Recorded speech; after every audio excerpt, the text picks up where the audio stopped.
भारतीय एयरटेल का अगला बड़ा दांव टेलीकॉम नहीं, बल्कि डेटा सेंटर का तेजी से बढ़ता कारोबार है।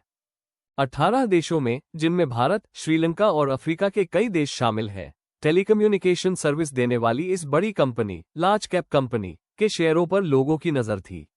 ऐसा इसलिए हुआ क्योंकि इसकी एक सब्सिडियरी कंपनी ने डेटा सेंटर के क्षेत्र में अपनी पकड़ मजबूत करने के लिए दो कंपनियों का अधिग्रहण किया।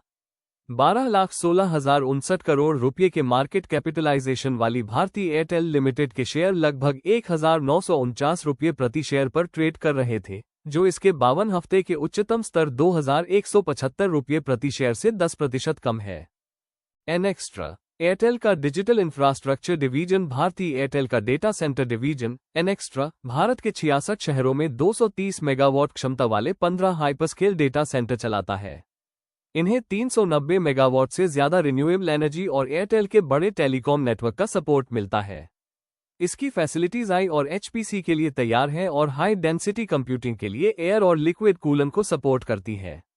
एनएक्स्ट्रा बिजनेस को क्लाउड प्रोवाइडर्स, सीडीएन और इंटरनेट एक्सचेंज से भी जोड़ता है, साथ ही क्षमता, भरोसेमंदता और अपटाइम को बेहतर बनाने के लिए एआई पावर्ड मॉनिटरिंग का इस्तेमाल करता है।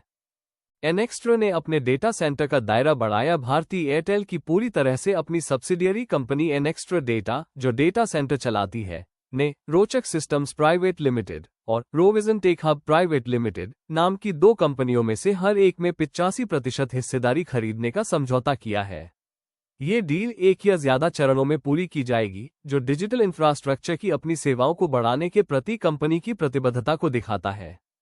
भविष्य के डेटा सेंटर्स के लिए इंफ्रास्ट्रक्चर बनाना इस अधिग्रहण का मुख्य मकसद एनएक्स्ट्रा के डेटा सेंटर बिजनेस को बढ़ाने में मदद करना है। ऐसी कंपनियों को खरीदने के बजाय जिनकी सुविधाएं पहले से ही चालू है, एनएक्स्ट्रा उन कंपनियों में निवेश करना चाहती है जो भविष्य में डेटा सेंटर बनाने में मदद करेगी।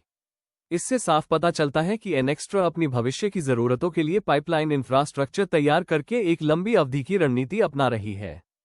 जिन कंपनियों को खरीदा जाना है, उन्होंने अभी तक कमर्शियल कामकाज शुरू नहीं किया है। रोचक सिस्टम्स और रोविजन टेक हब, दोनों ही कंपनियां हाल ही में मई 2025 में बनी हैं और इन्होंने अभी तक अपना बिजनेस ऑपरेशन शुरू नहीं किया है।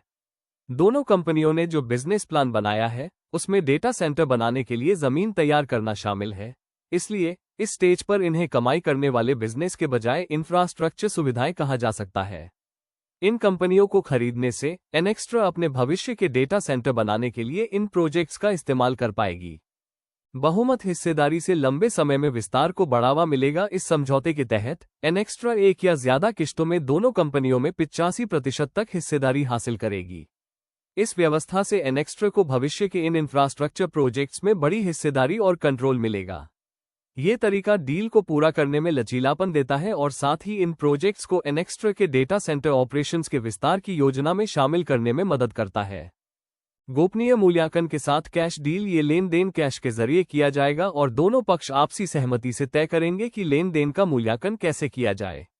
वहीं भारतीय एयरटेल ने गोपनीयता कारणों से इस लेन देन से जुड़ी वित्तीय जानकारी का खुलासा न करने का फैसला किया है। इसके अलावा कंपनी ने कहा कि किसी सरकारी संस्था से नियामक मंजूरी की जरूरत नहीं है और यह डील रिलेटेड पार्टी ट्रांजैक्शन नहीं है। निष्कर्ष, भारतीय एयरटेल का हालिया कदम साफ दिखाता है कि कंपनी शॉर्ट टर्म मुनाफे के बजाय एनएक्स्ट्रा के जरिए अपना डिजिटल इंफ्रास्ट्रक्चर बनाने पर जोर दे रही है। भविष्य में डेटा सेंटर बनाने के लिए जमीन का इस्तेमाल करने वाली कंपनियों को खरीदकर कंपनी अपनी क्षमता बढ़ाने की तैयारी कर रही है, क्योंकि आर्टिफिशियल इंटेलिजेंस, क्लाउड कंप्यूटिंग और एंटरप्राइज डेटा की मांग बढ़ रही है। ये कदम एनएक्स्ट्रा के मौजूदा इंफ्रास्ट्रक्चर को और मजबूत बनाता है।